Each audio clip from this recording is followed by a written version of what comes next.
The Virginia Cable Telecommunications Association and your local cable provider presents Cable Reports.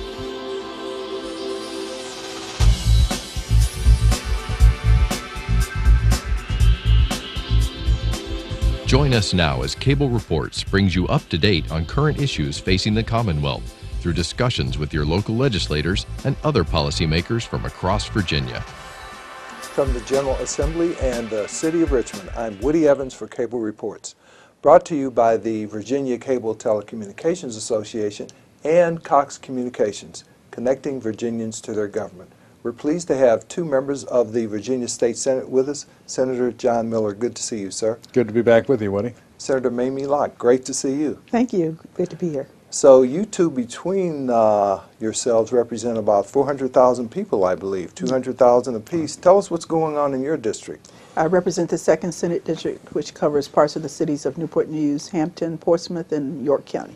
Wow, that's a big jurisdiction. It is indeed. So how diverse is it, and what's going on in terms of the economy there? My district covers, like you said, approximately 200,000 people, and the economy is doing okay because I have Langley Air Force Base as well as educational institutions, and so we're doing okay. Doing okay, I guess, as a result of Department of Defense cuts and sequestration, things haven't fared so well over the last few years. Well, they haven't. We've lost about $9 billion worth of federal funding because of sequestration, and we're looking at another round coming in October. My district is very artfully drawn, starting in Suffolk and going up to Williamsburg, and part of that is the Newport News Shipyard, and you've also got Jefferson Lab, which is in line for a major expansion, competing with New York for an ion collider. And so things, the housing market is coming back slowly, the automobile market is coming back, and we saw that with increased revenues as we put the budget together. There was a little extra money that wasn't anticipated a few months ago, so hopefully the economy will continue to chug along and improve, and we'll be able to backfill on a lot of those cuts that we've made the past several years. Now, there's been some changes in the state Senate. You're, as a Democrat, once again in the minority. What about your committee assignments? To what extent have they changed? I got bumped off of finance and rules, but I went back to the committees that I had prior to that.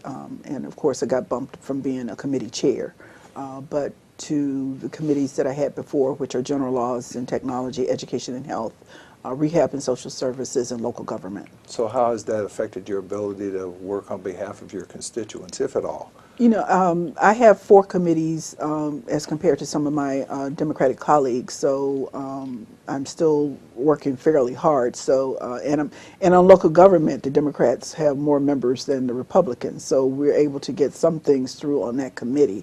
And on the committees that I'm on, it's an 8-7 split for the most part.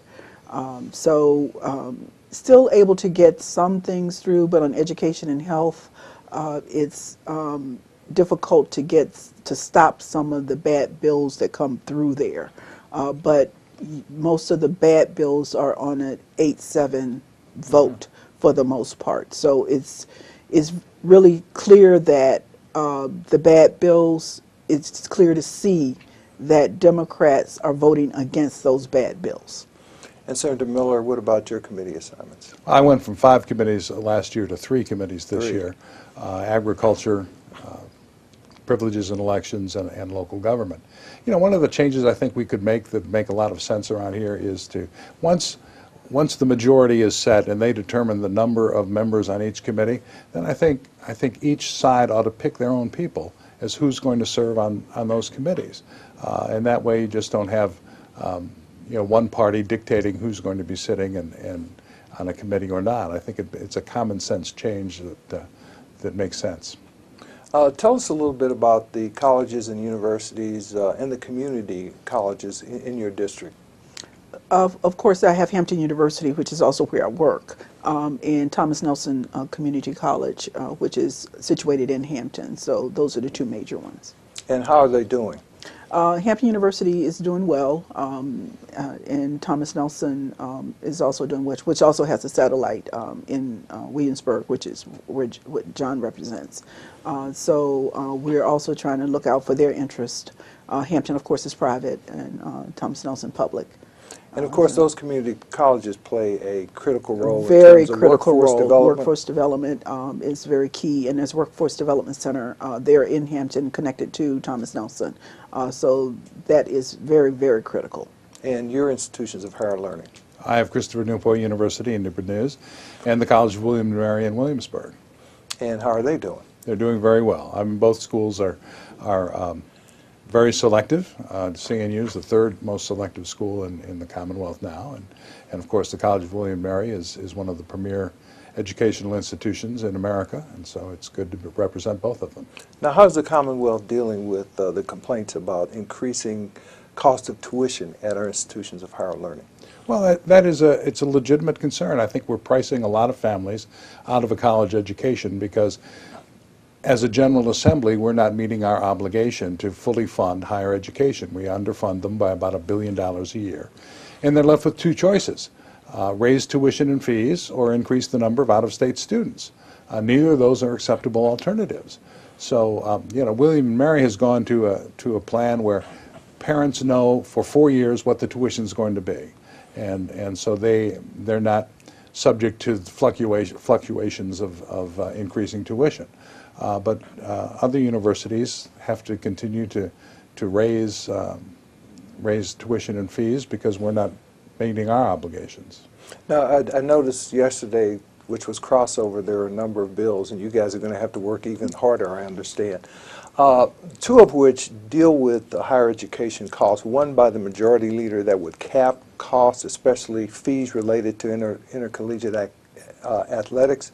The other one that relates to what William and Mary is already implementing, and that is a contract with a student that would call for a flat fee with the understanding that the student would finish his or her education within 4 years. Is that likely to be something that is looked upon with approval in the Senate? I mean, that's, it's difficult.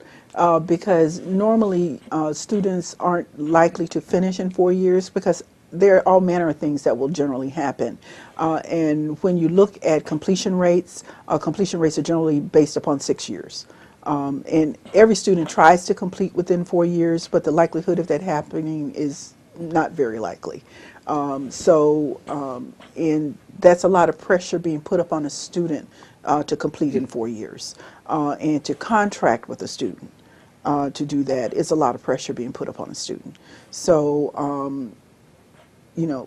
we'll see, what happens with that. But, I'll have to look at that legislation and determine whether or not I'm going to support that. And working at an institution of higher education, I see all kinds of things that happen with students within a 4-year period, and whether or not they're going to finish. And finances generally is the reason as to why a student is going to not complete.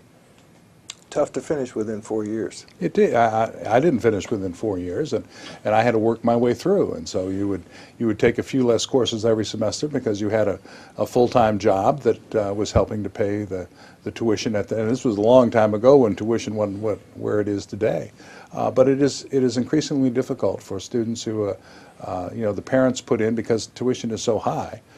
Parents put in as much as they can, but then student aid will cover a portion of it. But still, they've got to work in order to make ends meet. I understand that the General Assembly is going to hold K through 12 harmless, but that's based upon 2009 funding. There's also standards of learning, which are still being debated. Talk to us about those issues. Well, the SOLs, we have been working to try and reduce the number of SOLs in Virginia. A year ago, there were 34 of them. And last year, we passed legislation that reduced it down by 5. We took care of 2 in the 3rd grade, and there were 3 others in elementary and middle school that were reduced. I had legislation this year that said, let's go back to what we started with, which was 17 SOLs. We don't need to test every subject. The federal government only requires 17, so let's bring our number down to those 17. We want to be accountable. We want to ensure that our children are learning, but we don't want to put so much pressure on children, and we don't want to have so much memorization going on that critical thinking skills are lost. So it makes sense to me to reduce the number down to a manageable number of SOL tests, and change those tests into rather memorization into critical thinking. We've got a generation of kids now that can tell us when we went to the moon, but not why. And so I think we need to continue SOL reform. I'm on the SOL Innovation Committee, and I am sure that in the next few months, one of our recommendations will be bring that number down to the 17 that the federal government requires. So critical thinking versus just rote memorization is very important. Absolutely, because students now, it's about just teaching to the test, and that's difficult for teachers, as well. I remember going to an 8th grade class to, invited to speak to the class, and as I'm speaking to the class, what they're asking me is what you're talking about going to be on SOLs, and they're not even remotely interested, in hearing about what I'm doing in the General Assembly. They're interested in whether or not it's going to be on an SOL test. Now, what about the effort last year to grade local school districts on an A to F scale, and then the piece of legislation that created an entity that would be able to take over failing schools? Where do those things stand now? There was, and John can talk about his legislation to repeal that, but there was a piece of legislation to repeal A to F. And it actually passed out of subcommittee to repeal it, and then that legislation got changed, where it no longer repealed it, but actually kind of reinstituted the A through F as a method of grading school districts. And we supported the repeal of A through F, which made absolutely no sense, and no longer, I think that it kind of stigmatized school districts and made absolutely no sense. And the repeal legislation made more sense. But then I think the legislation was hijacked and put the repeal back in place. So I think the legislation that's now going through is, makes no sense. So it was hijacked. So. I think a court ruled that that one piece of legislation was unconstitutional under the state constitution, and that's a bill you have in to repeal that. Right. The judge in Norfolk said that clearly our Constitution says localities are in charge of education, not the state, and so the state cannot come in and take over failing schools. Ruled the educational opportunity law unconstitutional, and my legislation repeals it. Going back to the A through F, all of us want to send our children to an A school. We don't want to send kids to a B or a C school. And who is going to move into a neighborhood if you slap a C or a D or an F on a school? Nobody's going to move into those neighborhoods. And I think if you label a school a C or a D school, kids pick up on that. They say, well, nobody expects much of me. I'm going to a C school. I'm just a C student. So it was a bad idea to begin with, and I think what will happen, the recommendation from the SOL Innovation Committee will be to repeal A through F and replace it. We already have a report card that is online. We'll make some tweaks to that, and parents will be able to see through that online report card how their school is doing. Now, what about pre-kindergarten funding? Has there been a move to increase that? There has been, and I put in a bill, a budget amendment to increase the amount that each student gets. But what the budget came back with was that in the past, every locality got an allocation for pre-K. Many localities didn't use that. They didn't have the space for it. They weren't interested in having a program. So there was about $24 million that was never used, although allocated for pre-K. And that money was used to help balance the budget. It didn't, once the locality said no, we don't want it, then it just went back into the general fund as a balancing mechanism. That didn't make sense to me. And what I had originally recommended was, if that money is still not being used, put it back on the table. Hampton tells me they could put 100 kids in pre-K tomorrow if they had part of that funding. So what the Senate Finance Committee came up with is, when there is money left on the table, that will go back to localities for one-time non-capital use to help expand pre-K. So I take it that pre-kindergarten education is vitally important to your constituents. Absolutely, and it works, and where, you know, it's been demonstrated over and over again that if children enter school, enter pre-K programs, they certainly enter school ready to learn, and that children who benefit from a pre-K education certainly are able to enter kindergarten ready to learn, and they enter first grade ready to learn. Let's talk a little bit about one of the significant economic drivers in the Commonwealth, and that's the Port of Virginia. Talk about its importance. Absolutely. And it's an economic driver, it's an economic engine, and certainly if revenue is put there, it's demonstrated that it's been a valuable asset to the Commonwealth and an asset to the East Coast. And I think that over the past couple of years, where it's shown that, you know, there have been some problems there, and that those problems have been fixed, that it will continue to be an economic driver for the Commonwealth. And that Port of Virginia is going to be able to handle these post-Panamax ships, as I understand it, because the Panama Canal is being refurbished, and these very large tankers are going to be able to come through, and the Port of Virginia is one of the only ports on the East Coast that can handle them. Well, we're the only ones right now, but there are other ports that are seeing the day coming, and they're going to be dredging, and so we have about a 2-year lead time before other ports catch up. Some, like New York, can't, because it's just granite that's at the bottom, and they can't dredge. But we've got a little head start on everybody, and that will lead to our economic benefit. And what will happen is the big ships will come to Norfolk and Newport News and Portsmouth first, and they'll unload some so they're a little higher up in the, and then go on to other ports. So it'll be a benefit to us.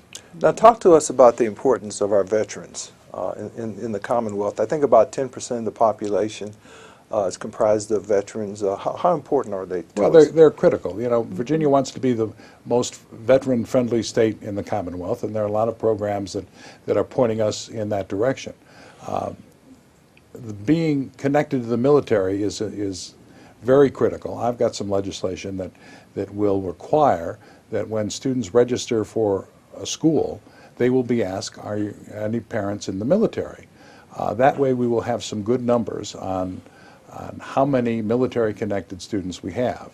That will enable us to get more impact aid money, more federal grants that are connected to military students.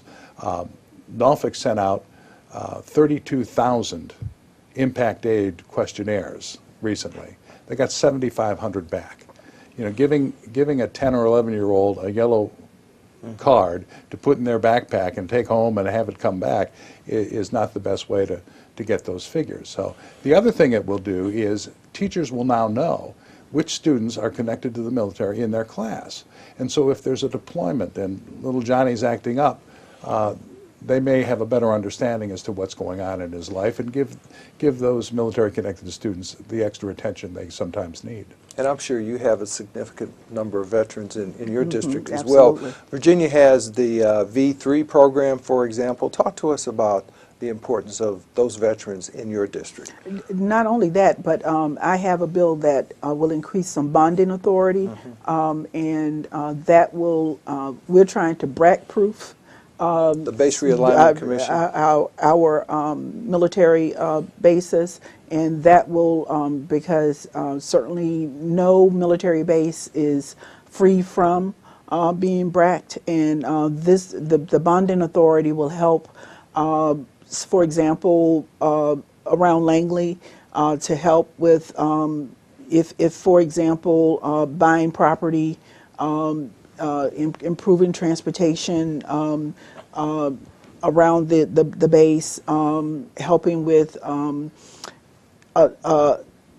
increasing, if it's necessary, to buy up homes around the base. That will just, if the BRAC comes in and says, okay, something's wrong around here, if it's important to improve the infrastructure around the base, and this will, if the bonding authority will help any base in Virginia with improving that infrastructure, improving any kind of economic improvement that's needed for that base.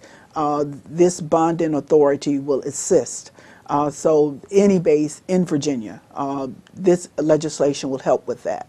And understand the budget contains funding for 2 new veteran support centers in the state, one up north and one in the Hampton Roads area. Right. Well, that's critical because we have such a high concentration of veterans, and we have the VA is already there, and we need to ensure that the veterans get the care they deserve.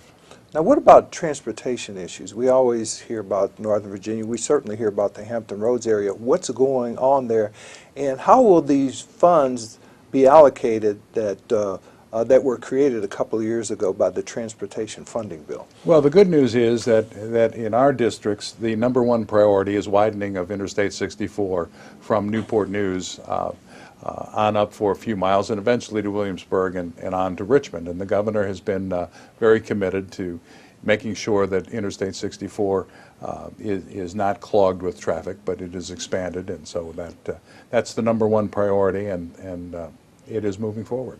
And so we're also hearing more and more the Hampton Roads Bridge Tunnel being discussed as one of those clogged areas, and that there needs to be some discussion about how we're going to include that as part of the future plans. And of course, it's important for the military to get around. So in some respects, you have a transportation issue. It can become a public safety issue to the extent tunnels get flooded, and a national security issue as And well. the port.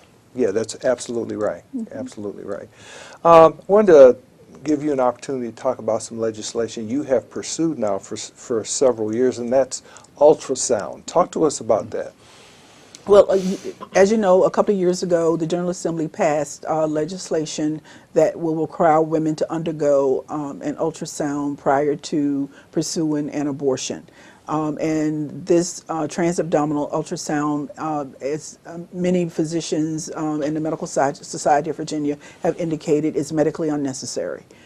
Because most abortions that take place in the Commonwealth take place at a time when this transabdominal ultrasound shows absolutely nothing that will be of value when this abortion takes place. So my legislation would have repealed that legislation, but of course it failed in Education and Health Committee because there's no will to repeal it, and of course it failed on an 8-7 vote. And I take it you're not going to give up, though. Absolutely not. Another area that you've been pushing for a number of years has to do with redistricting, a bipartisan redistricting commission. That's something that has not seen much success. Where is it now, and will you continue to pursue that? Absolutely. Sooner or later, we're going to wear them down. It passes the Senate every year. For 8 years, I've introduced it. Senator Deeds has done it long before I arrived. But this year, my tact has been, let's just have an advisory referendum. Let's just ask people this November if they want to establish an independent redistricting commission. My bet would be that 85–90% of the people of Virginia want us to stop drawing the lines that benefit ourselves and let that job be done by some folks who don't have a dog in the fight, who don't have a vested interest. So that bill will be heard in the next day or two, and it has not fared well in the House, and I'm hoping that this year will be different. But there is a grassroots effort called One Virginia 2021, which is a group of business and community leaders across the Commonwealth that are really banding together and educating voters over between now and when we have to redistrict again in 2021 about the benefits of doing it with an independent group and not having members of the General Assembly hover over maps drawing these outrageous districts that benefit themselves. Now, what about your efforts in terms of absentee voting? Well, I think that at a very minimum, we ought not to be putting up roadblocks to having people vote. And if you're 65 years old, I think you've earned the right to say, I just like an absentee ballot, and you don't have to give an excuse. We have 17 approved excuses, and registrars are telling me that seniors are walking in and saying they want an absentee ballot, and they've read the 17 excuses, and none of them fit. So they're forced to lie and say, oh, well, no, wait a minute, I will be out of town. Right. We shouldn't put folks in that position. We ought to have an absentee ballot without any excuse at all. But this is one small step in letting folks that are 65 who may not want to stand in line for hours in a presidential election to get an absentee ballot and vote when they want to vote. Senator Locke, there's a widespread public perception based upon the conviction of our former governor that ethics reform is required now. Talk to us about what's likely to happen this session in that regard. Well, we did pass a bill yesterday out of the Senate that deals with ethics reform. It was a very long bill that no one really had any opportunity to really read through, and it includes quite a bit of different information about what a gift is, what a family member is. So there will be some ethics reform, but what that is likely to, and all of us felt compelled to vote for it because I think all of us were concerned about what does it really mean that if you don't vote for it, you know. But will it include? I mean, does it really have any real meaning? Is the real issue, and I think that there was a real rush to have something on the table as the base on the basis of what occurred with Governor McDonnell, and there is a need for something to happen, but my position has always been that only thing that we have to do as legislators is to report whatever gifts we received. There was a mechanism for that, and that some of us have done that, some of us didn't. And that, does this bill do that?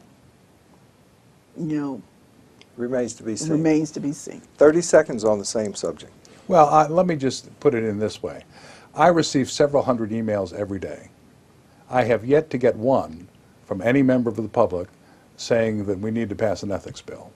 You know, what we think and what the news media thinks is important here oftentimes is at great variance with what real people think.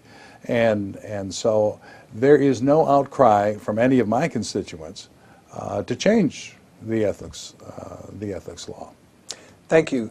Good to see you, Senator Mamie Locke, Senator John Miller. Thank you, Woody. Thank you for watching Cable Reports, brought to you by the Virginia Cable Telecommunications Association and Cox Communications, connecting Virginians to their government. Until next time, I'm Woody Evans.